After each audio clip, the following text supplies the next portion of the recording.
Some arguments explode. Ours began with a single text, sharp enough to cut despite looking harmless.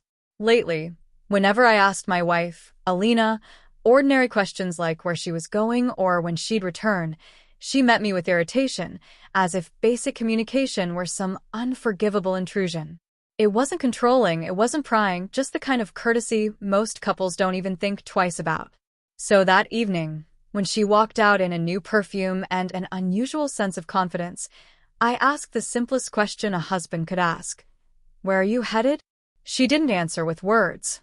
Instead, she smirked, tapped her phone, and within seconds, my screen lit up with her message. "I don't need to tell you where I am." No warmth. No explanation. Just a cold dismissal, as if I were a nuisance. I stared at it, not because it wounded me, but because it revealed what she hadn't said outright. She wanted all the freedom of being single, while still wearing the title of a wife. She wanted a marriage without accountability. So I answered with one word she never expected. Sure. No anger. No questions. Just quiet acceptance that shifted everything. She saw I'd read her message, and 2 minutes later she sent a question mark followed by "Are you okay?" She had expected the usual arguments, demands, something she could push against. Instead, I gave her nothing. What she didn't realize was that her phone was still linked to our shared cloud account, the one she insisted on setting up months back. I'd never bothered with it until that night.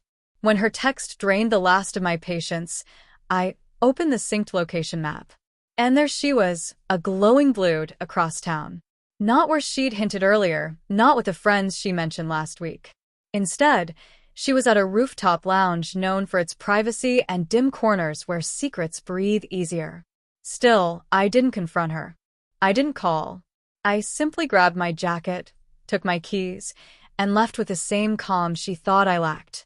5 minutes after stepping out, I finally texted her. Heading out. Nothing more. Let her sit with the same lack of information she thought was acceptable to give me. Instantly, my phone buzzed. Asterisk where? Why? With who? Asterisk. The irony tasted almost poetic. She had no idea I was driving straight to that same rooftop lounge. I wasn't going there to cause a scene. I needed clarity. My own eyes, not her explanations. Inside, the lighting was soft and golden, voices blending into the music. And there she was, Alina, sitting in a corner booth with a coworker. Too close. Too relaxed. Leaning in with a tenderness she hadn't shown me in months. Not outright cheating, but undeniably crossing lines. I didn't walk over. I didn't speak. I stepped aside, lifted my phone, and took a single photo.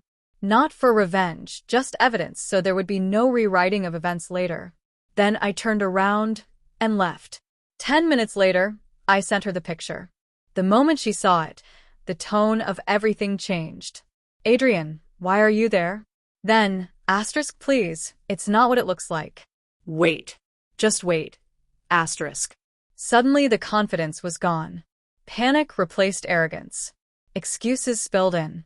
I watched on the map as her location started darting across the city. She was rushing home, terrified. She burst through the door out of breath, lipstick smeared not from kisses, but from panic. She started rambling immediately. Explanations, denials, shaky words about coincidences and misunderstandings. But the damage wasn't in that photo. It was in the message she'd sent me earlier. The message that said she owed me nothing, that respect wasn't part of our marriage anymore. I let her speak herself into exhaustion. I stayed silent, steady, giving her the same cold clarity she'd given me. Then I finally said, slowly and without emotion, "If you don't think you need to tell me where you are, maybe you don't need to be in this marriage." She froze like the floor had disappeared beneath her. The realization hit her hard. The freedom she flaunted could swing both directions.